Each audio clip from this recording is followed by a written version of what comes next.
I created a small challenge to practice binary exploitation techniques. In this video, I want to showcase how you can play with it, you can access it, you can download it, you can follow along, and in this video, I'll showcase the solution.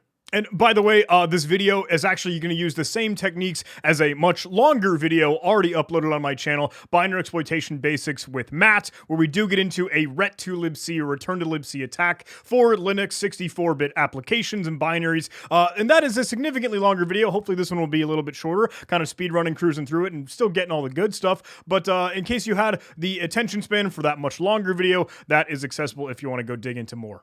Anyway, let's get to it. I am inside of my Kali Linux virtual machine that I'll be using as sort of my attacker here, and I have a GitHub repository created for you now. If you go to my GitHub, github.com/JohnHammond, you can check out the repositories, and there's this new one called the Misfortune CTF Challenge. This is a small binary exploitation challenge to demonstrate a classic return to libc attack. You can go ahead and download this, whether you get the zip archive or you just want to clone the repository. This should give you everything that you need. I'll go ahead and fire up a terminal here. I'll minimize the Firefox window, and I'll go ahead and full screen this. So I will now go ahead and clone this repository. Once that's downloaded, I'll go ahead and change directory into it with the cd command, and in this repository I have a couple different files. I have a Docker file that will build out the Docker instance or container that will kind of make this standard across whatever distribution or machine you end up running it on. The make file to compile the binary, the readme, the sources, and the dependencies to end up using this with like xinetd to run as a service. If you wanted to fire this thing up, you could use the setup.sh script that will end up building the container image, and it will ask you for your password just with sudo so that it can pull down the binaries within the Docker instance, and that way you'll be able to play with them in this play folder. That just makes the permissions nice and easy, because now we'll have a new play folder that will include the binary misfortune and the libc that this application uses. Now, if we wanted to do some static analysis, we could go ahead and fire this thing up in like Ghidra or IDA or Binary Ninja or whatever, but we don't really need to for this case because it's a super simple application. If we do some simple dynamic analysis, you can see just by running it, it says, "Hello, fortune teller, please tell me my fortune," and then there's actually an alarm or signal after a couple seconds that says, "Sorry, you took too long and I got impatient." But if you did end up entering any data with my typos in there, it would just try to take it and then close out of the application. That's it. However, if you did fire this up in Ghidra, IDA, whatever, you might notice that if you were to send it a whole lot of data, maybe a couple A's, okay, I'm gonna run out of time on that one. I'll have to copy and paste that super quick. Slap it with a bunch of input, you will get a segmentation fault because look, there is a buffer overflow here where the user or the attacker, right, threat actor, hacker, has the opportunity to overflow the instruction pointer and force the program to go somewhere else in code. If you wanted to see where that might end up dying, you could try and run dmessage, but it will tell us like, look, hey, you're hitting a general protection fault. Maybe there's some seg fault somewhere, some way, somehow. We want to find the sweet spot. Where in our input, where in the buffer that we end up overflowing, do we have control over the instruction pointer? Again, this is a 64-bit application, so it is going to be something where we need to look for RIP, the instruction pointer, not in 32-bit, where you normally have EIP, the extended register set. Now R, I'm not sure off the top of my head what that R stands for in the acronym here, but that's the instruction pointer that we want to clobber and gain access to. If I move up a directory just to get back to sort of the root of this project here for the challenge, let me open up in a Sublime Text editor everything that we're end up working with here, so that way you could kind of take a look at the make file as to how this is built. You can see the readme, the setup script that ends up pulling this and creating it all within the Docker instance, and of course the Docker file itself. I'll set the syntax here to bash. We are going to be running this out of 1804 Ubuntu, just so we have some standard, operating system distribution to slap this all in. xinetd to run as a remote network service, creating the user, doing whatever boilerplate stuff.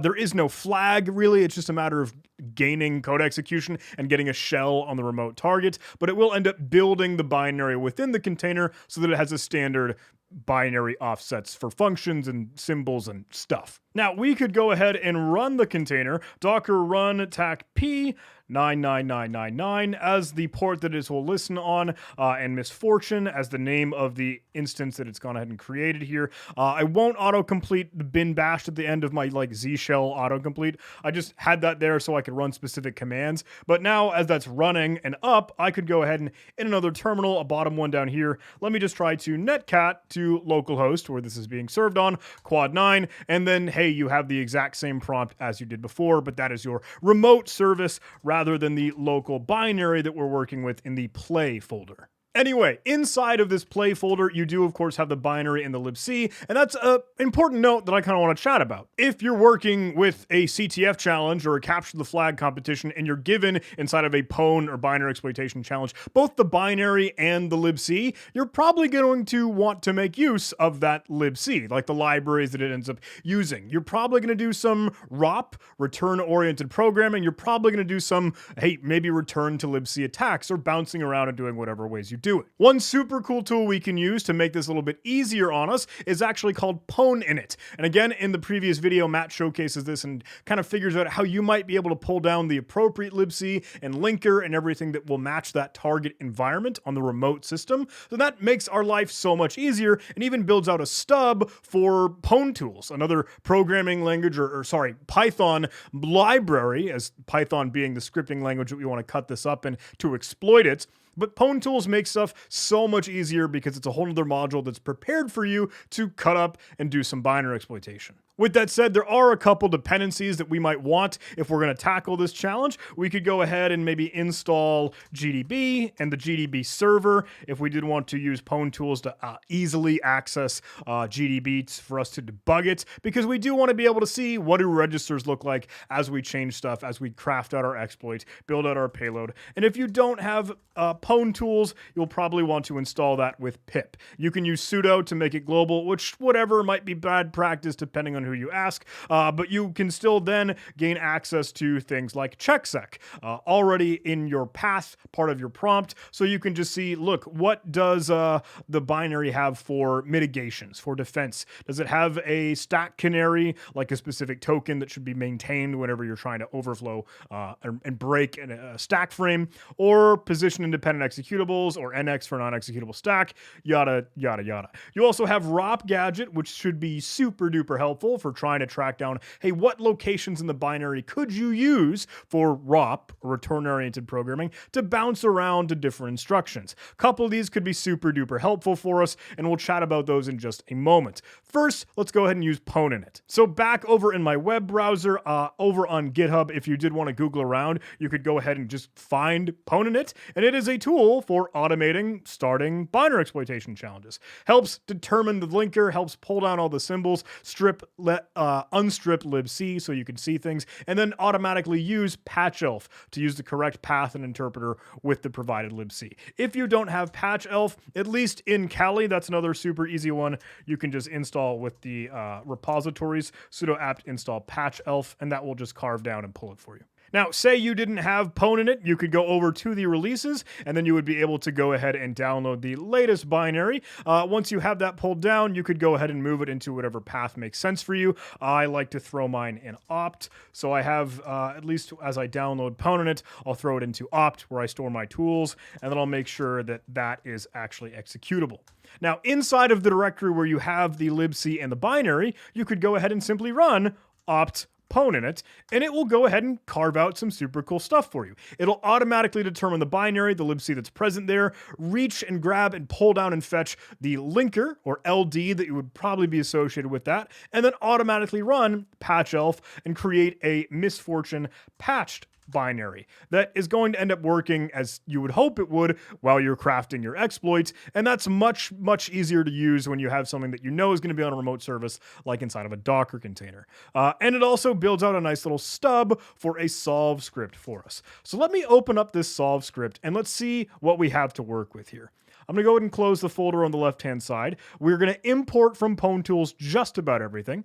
We have the executable, or the binary, that we want to end up working with, misfortune patched. The linker, LD, and libc, of course, all added in here. We've set Pwntools context to be the binary, the executable that we've received, and we start to stage different connections that we might want to use, whether or not we're working with our local binary or our remote address. Let me go ahead and change that address to our local host, 127.0.0.1, and the port appropriately quad 9. Now, I like to end up using a different structure for GDB debugging. I'll go ahead and use GDB debug on another process path, just like we would for local. I'm going to end up using that rather than just spawning the process because honestly, I think that works well. If we want to just toggle on and off, you know what? Rather than using the debugger with GDB, we just want to run the local process. You can just toggle these on and off with comments, or you could perfect it, polish it however you want for your script. Now this will spawn the connection and go ahead and make it interactive, and then it'll run it. So let's see this thing in action. If I try to use Python 3 and our solve.py script, it will interact and communicate with the remote service on localhost quad 9, but I do want that to run with the local binary. So we'll need to pass that as an argument. It will do a whole lot of check stuff and then spawn GDB and another terminal that we want to end up using that we could now interact with the binary within a debugger. That'll make things a little bit easier for us.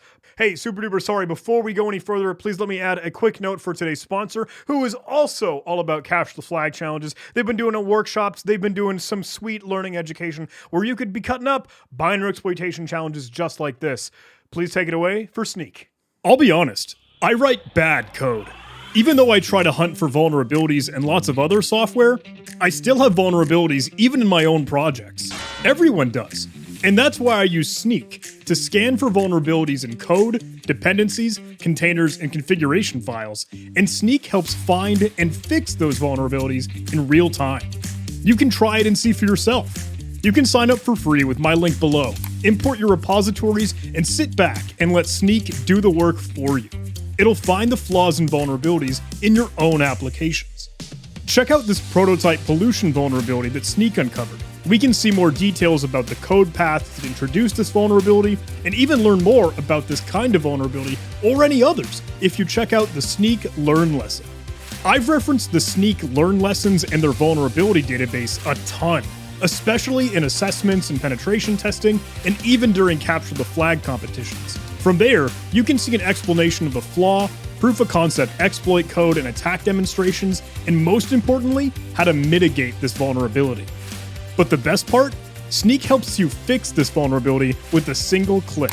It'll automatically open a pull request so you can just merge and move on. So seriously, check out Sneak. It's crazy how many vulnerabilities could be affecting your projects and you don't even realize. Take advantage of their resources and learning material and learn all about the different vulnerabilities out there. It's completely free and you can sign up right now with my link in the video description. Huge thanks to Sneak for sponsoring this video. So first things first, let's find where in the input buffer or the fortune that we give the program, where do we have the sweet spot and the threshold where we will go ahead and end up breaking or starting to clobber the instruction pointer in the 64-bit architecture. So we need to be able to interact with the application. We need to send it stuff. So what I'll end up doing is ultimately trying to receive until our prompt, which we know from just some simple testing locally, we have a little new line and then the right arrow and a space to wait for our input. So let me go ahead and receive until bytes of our new line and that right arrow space, and that will give us the current prompt thus far, right? So now we could go ahead and start to send it data. We could use r.send, and let's see, I don't know, how much should we send it? We should send a couple Bs of maybe all the As that we did before. You could honestly multiply this in Python, make it super easy. We could just do like 90, and let's see if that will break.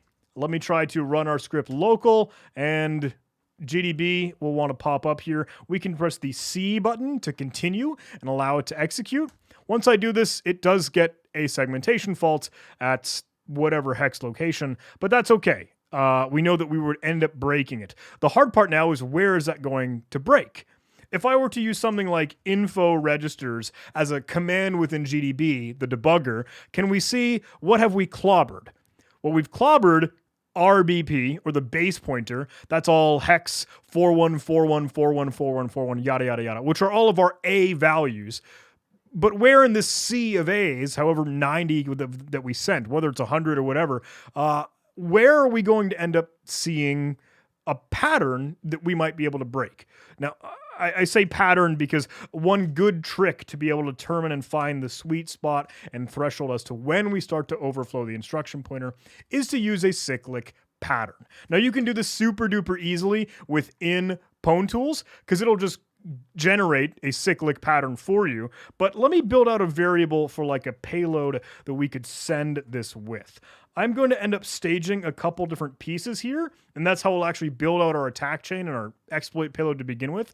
I'll join together with byte strings of any pieces of a list that we might want to just cram all together. First things first, let's send that cyclic function of the, 90 characters that we want to send to start. Now, what I might do is just send, how about r.send our payload, and then it should be able to come across for us. Let me move this comment here, or we could just remove it, and then when we run interactive, after we fire the gun, let's see if this breaks one more time. I'll run the script. There we go. GDB fires up. We'll hit C to continue. And we get our crash, segmentation fault one more time, but let's take another look at the registers. Now take a look in RBP. We have 61616161 61616169, whatever. So I believe that's lowercase a and hex. Now, 6a denotes that there was one letter added at the very end of it. Let me show you what that cyclic pattern looks like, by the way, if you weren't actually familiar. First, let's grab this here, and I'm going to copy that so that once I close out of GDB, let me get back to my regular Kali Linux prompt. If I were to use the cyclic command, now in this big long sea of characters here, one of these A portions is going to represent where we are to denote how we clobber the instruction pointer.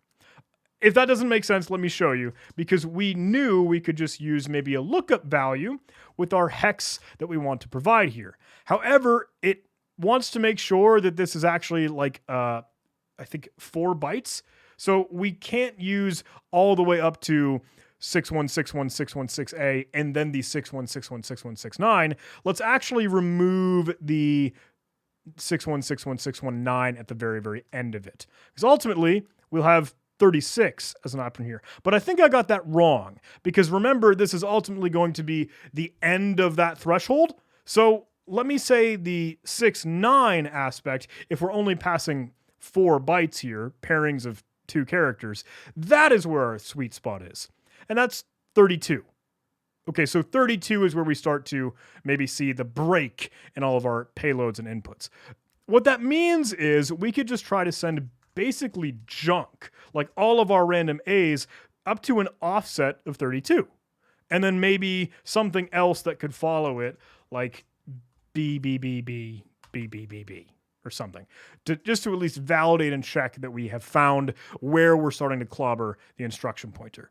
Let me set this as variables. Let me say 32 can actually be our offset, and let's set offset to equal 32. We'll also say like length to be 90, which we knew is what we sent previously, because now as we're sending A's up to the 32 sweet spot, B's to validate that we've actually got the clobbered instruction pointer, we could, after we've built out our payload, try to pad it out, just so we consistently send the same length that we knew broke it to begin with. You don't have to do that every time, but I still think it's, kind of good practice in some way or another. If we end up adding on, or a C buffer, right, that we multiply out to the length of our length, full length of the payload that we want to send, minus the length of the payload buffer that we've already built so far.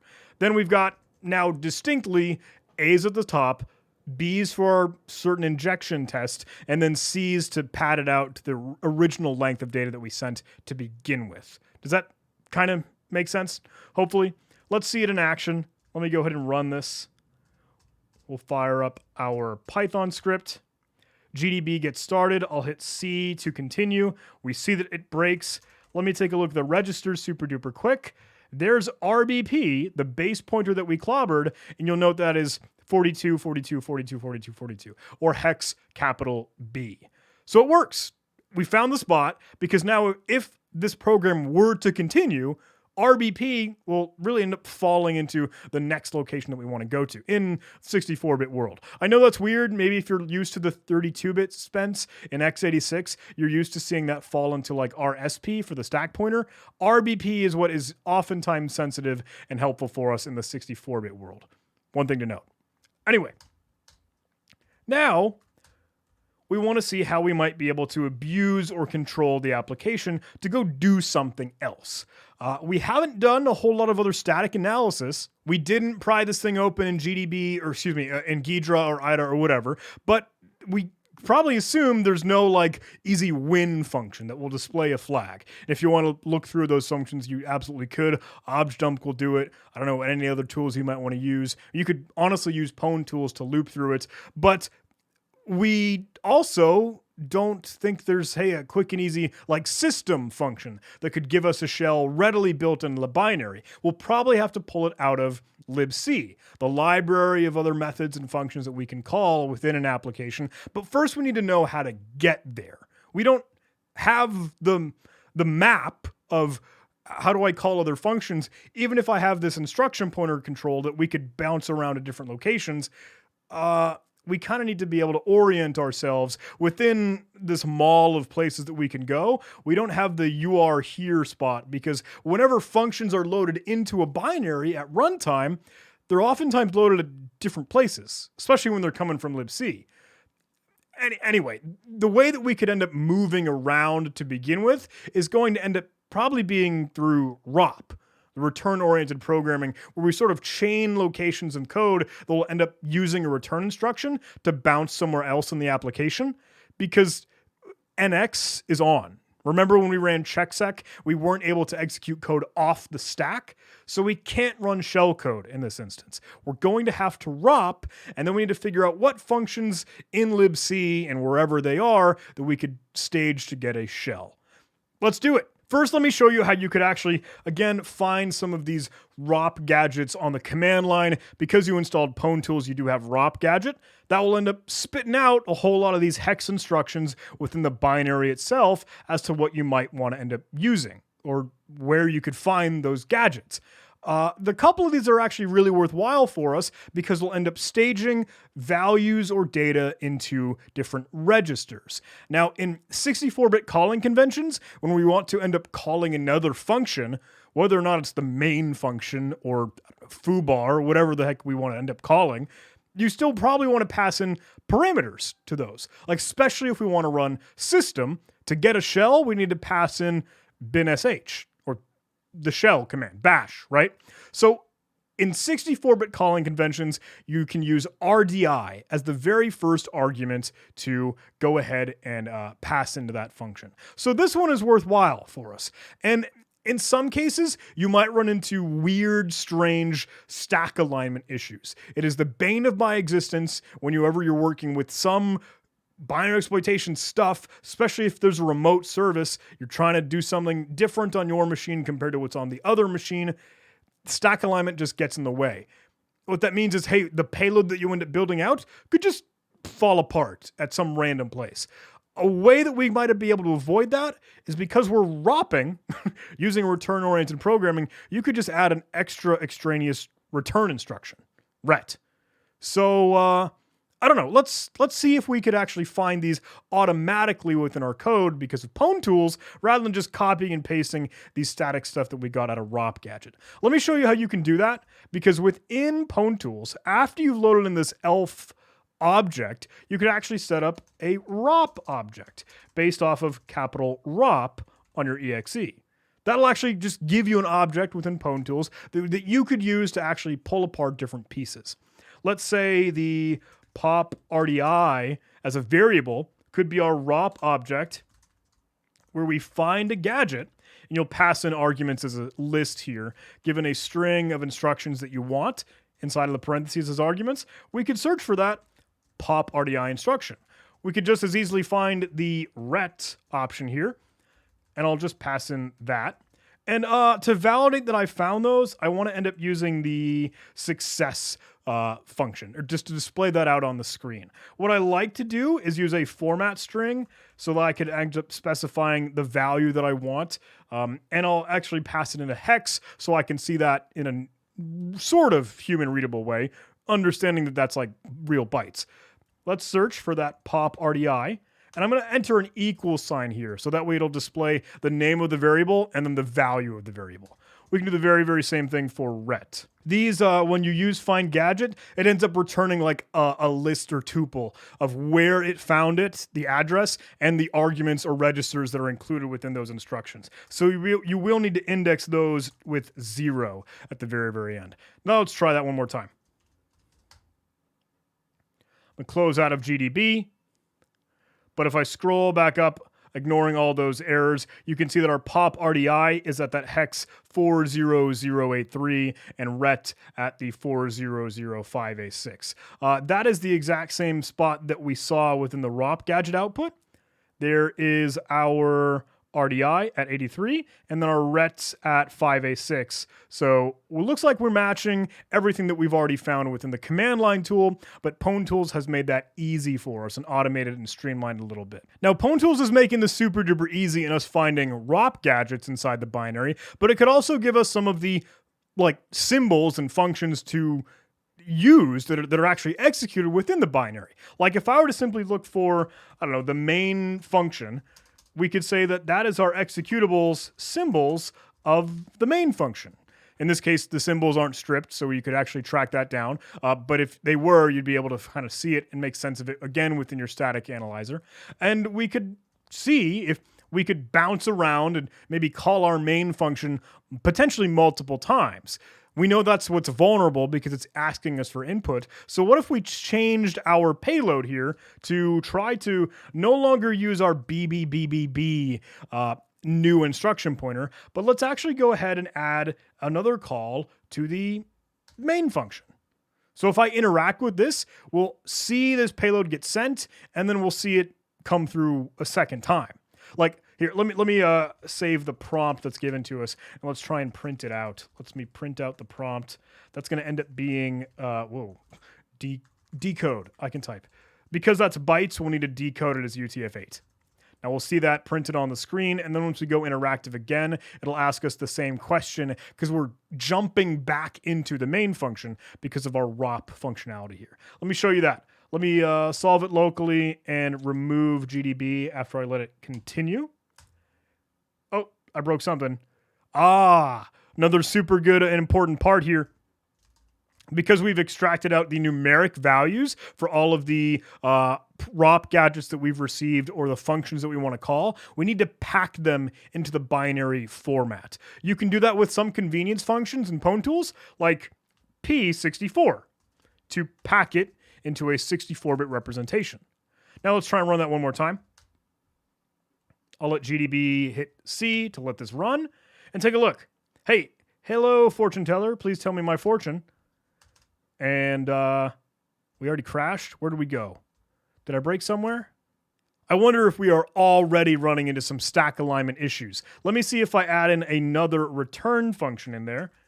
Let me add just a ret to see, hey, is it going to be worried or concerned about how much I have? But we can always experiment and kind of pass in these other ret functions that act as a little bit of cushion and padding.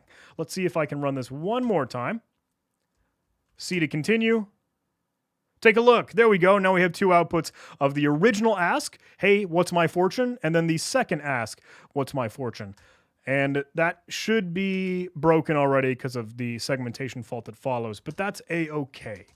We kind of had our proof of concept here, but now we need to figure out what other functions we actually want to call. Like it's nice and fun, hey, we can bounce in and out of the main function however many times that we want, like chaining this a bunch, but we should probably actually build out an attack here. So we need to know where are the sensitive and juicy functions like system actually loaded into memory as this program runs. Now, remember, all of those other worthwhile functions are loaded with libc. They're not kind of put in the binary itself. Like system is something that we want to be able to pull out of libc, but we don't know where or how that's loaded because libc is loaded in its own base address when the program starts up. But the program itself, the application, the exe, the elf, still has some breadcrumbs that we can latch onto that might help us figure it out, and we could actually force the application to leak those function addresses during runtime. That's kind of cool, and that's exactly the crutch of this video, is like, let's use some of the things like the procedural linkage table or the global offset table to be able to find those function addresses that are dynamically loaded as libc is pulled in as the binary starts to run. If that doesn't make any sense, hey, let's cut through it here, because let me show you in that the binary can still pull out some other worthwhile functions. We could end up saying, I don't know, puts, right? Puts could be a function inside of our exe in symbols, but rather than just going from the symbols alone, we could actually pull from the PLT, or the procedural linkage table. And I'll actually denote at for our variable as puts PLT. That's going to be the output function puts, but sort of within a stub here. And I might be getting this explanation wrong because I always trip up on GOT and PLT and whatever acronyms for some of this binary exploitation stuff. But the global offset table will end up being, hey, the sort of pointer or address or thing that the libc function will end up being loaded into. The PLT still allows us to like call the function though, because it can bounce over to it. I might get that wrong, and I will want to deflect and redirect towards Matt's incredible explanation in that longer video if you have any interest. But for the sake of us, hey, cruising along here, let's use the puts function from the PLT to try to find the address of some other function in the GOT, the global offset table, because that is where we might be able to then get the new function address that is loaded within libc. We know that there are some other functions that we might be able to use, like alarm, because that's one that was actually pulled, and you saw it happen as it would, after a couple seconds, say, sorry, you took too long, and it times out. What if we could get the alarm from the GOT? Let's say our exe.got.alarm as a function we want to call here. Again, let me try and go ahead and stage these out. Let's display them with our success output, and let's get the GOT and PL addresses displayed here. And let's see if it can actually retrieve that from the binary itself. Let me go ahead and go back to our terminal, run our script yet again. We'll let GDB move over to the side here, but take a look. We are going to end up grabbing these addresses from the exe or the elf file on its own. Now, this is cool. Let's press the I believe button and let's try to force the application now to use puts, the function, to actually display the address of the alarm function in the GOT through its runtime. Does that make any sense? I don't know. We're going to try it. That also means that we need to pass in an argument, though. So our first payload, let me close out a GDB, we could end up changing this payload to not use just simply ret for an return instruction, but let's actually go ahead and use our pop RDI instruction that we can add something into an argument here. And let's say, let's use the alarm GOT as the argument that we want to give to this next function that we want to call, which is puts from the PLT. Following this, after that function runs, once it hits its return function, after it's executed, we still want to go back to a safe place in the application. So let's just go back to the main function. Now we're going to fall back into the input ask. Let me see if this works. Let's see if we can get the application to just spit out the address or the bytes for the alarm GOT function as it runs. Let's fire it up. I'll hit C to continue and take a look. I know this looks weird. You've got the \xf0 dnma whatever, but those are the real bytes that could represent the new address that we might want to call. Using alarm as an example, because we know that's one that's loaded within libc, we could use that as sort of a compass in our map to determine where we might be able to go next. Because while we were able to retrieve stuff out of the elf file or the exe, we could still retrieve stuff out of libc, but because Pwntools, and as we run our script, it doesn't know the address or the base that it starts with. All it knows is offsets to different locations and how it might be able to try to reach any other building in our mall analogy of finding the map. We don't know the "you are here" segment of our map. If we were to go try and see this in like a display in a mall, we see all the buildings and the rooms and the things that we could move to, but we don't know where we are to start with. We need that "you are here" in base address. Okay, I digress. I'm sorry. We can retrieve this. We can carve this out now because once our payload returns with this pop, puts, and displaying this new value here, let me see if we could actually retrieve it. Let's do receive line, and then let's do strip to remove the new line at the end of it. And then let's try to left justify 8 bytes with null bytes at the very, very end here. Because we'll end up carving out what we want to end up unpacking with U64 rather than P64 to retrieve the numeric value of alarm in its libc loaded address. Let me say alarm libc. I'm realizing as I'm saying this all out loud, this is probably very, very tough to follow. So forgive me, but we're putting the foundation in place here, and let's go validate now as we run through our application that we can successfully leak the during runtime address of the alarm function within its libc placement. Let's display that out here and let's see if we can see it. Go run our script. GDB will need to hit continue to run, and there it is. Take a look. Hex alarm libc is at this address that looks like a real address and looks like a location in memory that could potentially have a function there. So what I'm going to do in GDB is actually try to disassemble or disass, the best way to say, that address and take a look. That is our alarm function loaded in runtime, loaded as the application was starting to execute. That's super duper helpful because now we could try to figure out where the base of libc is. Because from our object in Pwntools, we know the offset of that function, but we don't know where the address base will be. Let me show you what I mean here. Let me say libc base can be the alarm libc value that we've just retrieved, but subtract the value that the libc object Pwntools was able to retrieve, like reading it from the file system, knowing the offset of alarm. Yeah?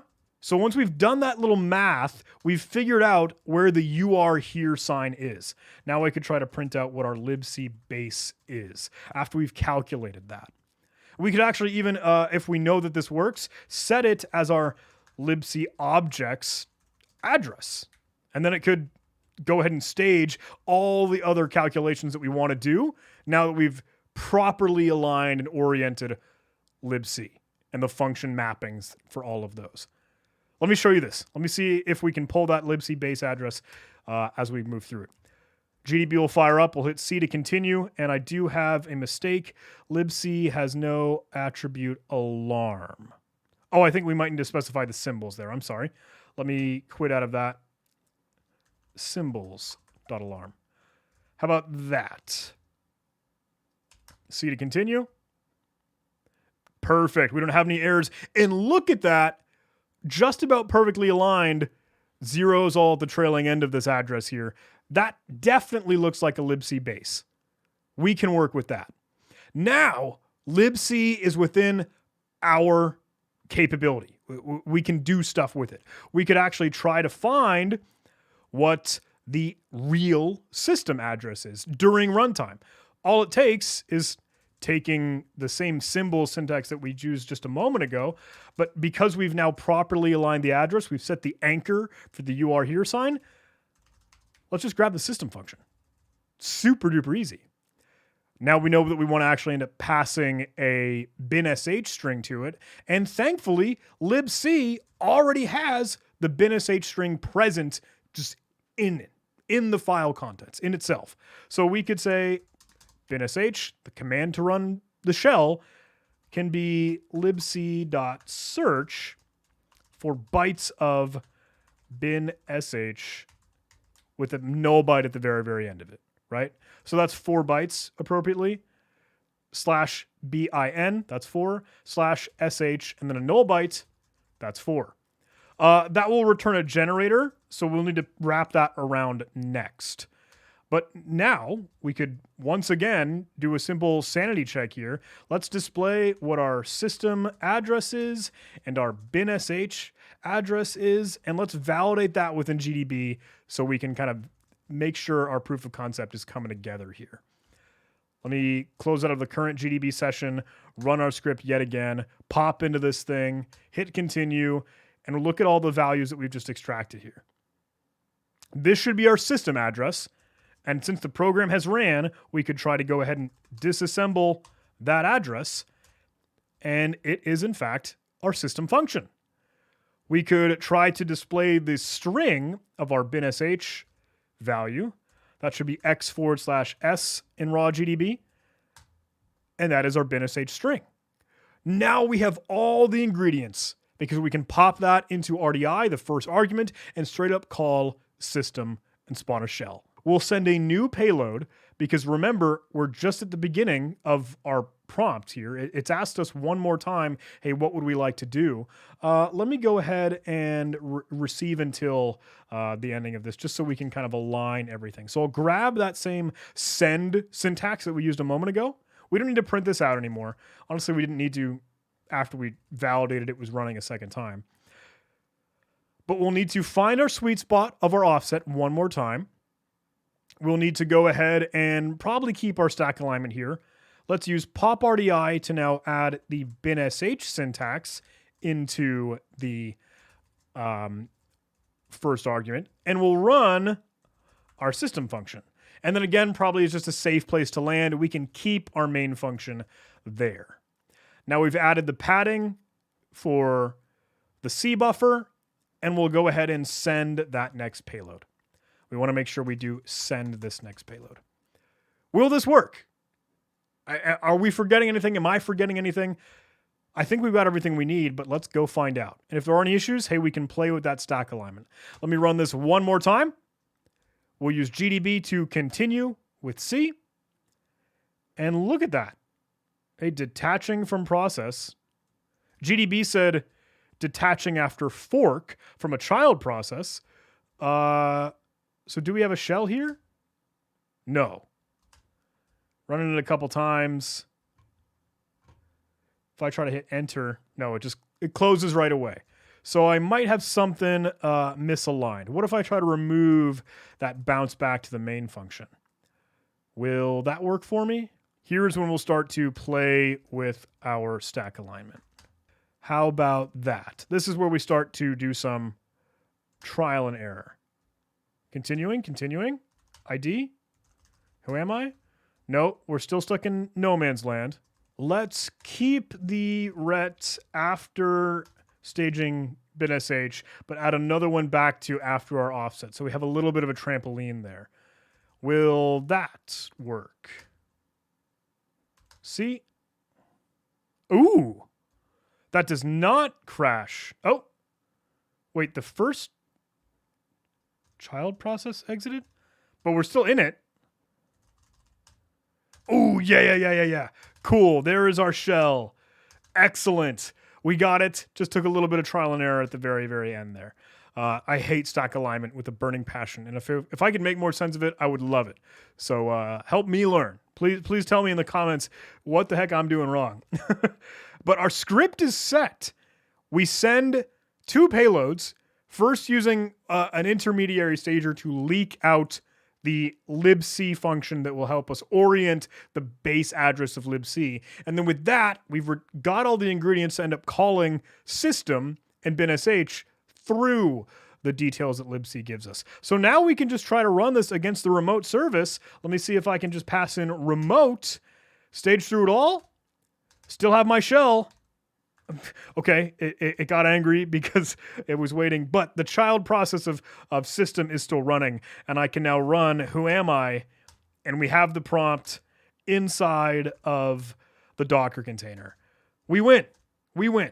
There is no flag, but if I had a flag, then you could get that for imaginary internet points. But we did it. We did it. We solved the challenge.